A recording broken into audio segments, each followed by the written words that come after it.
Origins बनाकर, history related videos बनाकर और आपको एटिमोलॉजिकल वीडियोस देकर मैं थोड़ा थक गया हूँ। बहुत सारे सब्सक्राइबर्स भी हैं जिनका कहना है कि मुझे थोड़ा बिगिनिंग लेयर्स वालों के लिए भी काम करना चाहिए, इंटरमीडिएट लेयर्स वालों के लिए भी थोड़ा काम ज़रूर करना चाहिए। तो आज की ये वीडियो हमारी बिगिनिंग लेयर्स वालों के लिए है, इंटरमीडिएट लेयर्स वालों के लिए है।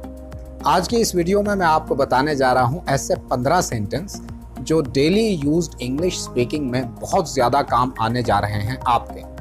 उन्हें आप ड्यूरिंग योर हिंदी कन्वर्सेशन भी इस्तेमाल कर सकते हैं और अपने सामने वालों पर एक अच्छा खासा इम्प्रेशन क्रिएट कर सकते हैं। कभी कभी कुछ ऐसी सिचुएशंस हमारे सामने आ जाती है जब हम दूसरे से राय लेते हैं कि बताओ मुझे क्या करना चाहिए, मुझे कहाँ जाना चाहिए, मुझे कैसे करना चाहिए।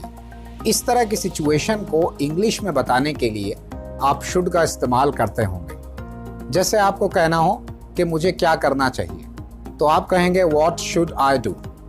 लेकिन ये पूरी तरह लिखित सेंटेंस होता है। इसका एक स्पोकन स्टाइल होता है कि क्वेश्चन वर्ड के बाद आप टू लगा दीजिए और ये जो सब्जेक्ट है आपका आई और ये जो हेल्पिंग वर्ब है शुड, इन दोनों को छोड़ दीजिए। तो आपका सेंटेंस इस तरह हो जाएगा व्हाट टू डू। हिंदी में भी आप इतनी लंबी बात नहीं करते हैं मुझे क्या करना चाहिए, बल्कि इसकी जगह पर आप कहते हैं मैं क्या करूं। बल्कि मैं भी नहीं लगाते हैं, सीधा कहते हैं क्या करूं। इंग्लिश में आप कहेंगे व्हाट टू डू। अगर आपको कहना हो अब क्या कहूं, तब आप कहेंगे व्हाट टू से। जब आप किसी बात को कहते हुए हिचकिचाते हैं तब आप कहते हैं कैसे कहूं, कैसे कहूं। आपको इंग्लिश में कहना चाहिए हाउ टू से, हाउ टू से, कैसे कहूं। कभी कभी आप कहते हैं तुम्हारे साथ कैसा सलूक करूं। हालांकि ये डायलॉग काफी हद तक फिल्मी होता है, लेकिन हो सकता है हमारे ऑडियंस में कुछ लोग फिल्मी स्टाइल के डायलॉग भी बोलते हों, इसलिए तो तुम्हारे साथ कैसा व्यवहार करूं, कैसा सलूक करूं। आप इंग्लिश में कहते हैं हाउ टू बिहेव यू। अक्सर लोग बिहेव के बाद विद का इस्तेमाल करते हैं जो गलत होता है। यू आर टू से हाउ टू बिहेव यू।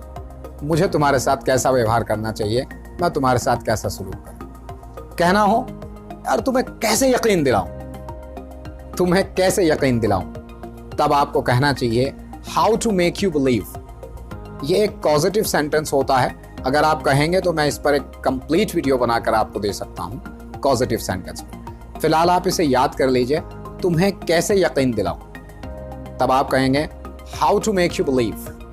कभी कभी आपको कहना होता है किसी की बात सुनकर क्या समझूं फिर मैं, तब आप इंग्लिश में कहते हैं व्हाट टू अंडरस्टैंड या हाउ टू टेक इट।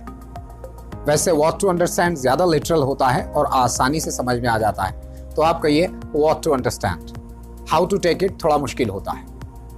कभी कभी आपको कहना होता है किसी से दोबारा कब आ जाऊं फिर, इस बार तो काम नहीं बना, तो बताइए दोबारा कब आ जाऊं।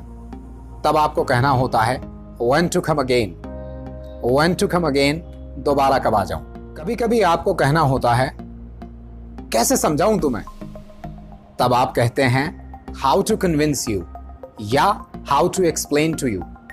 तुम्हें कैसे समझाऊं, how to convince you या how to explain to you। Explain और कन्विंस में क्या फर्क है, उसके लिए मैं फिर कभी कोई वीडियो आपके सामने लेकर आ जाऊं। कभी कभी आपको कहना होता है किसे बुलाऊं, कोई नहीं आएगा, किसे बुलाऊं। तब आप कहते हैं whom to call, whom to call। कभी कभी आपको कहना होता है अब किस पर भरोसा करूं, किस पर भरोसा करूं। तब आप कहते हैं whom to believe या whom to trust। कभी कभी किसी चीज को लेकर आपको कहना होता है कि मैं इस चीज का क्या करूं, ये तो मेरे किसी काम की नहीं है, मैं इस चीज का क्या करूं। तब आपको कहना होता है what to do with it।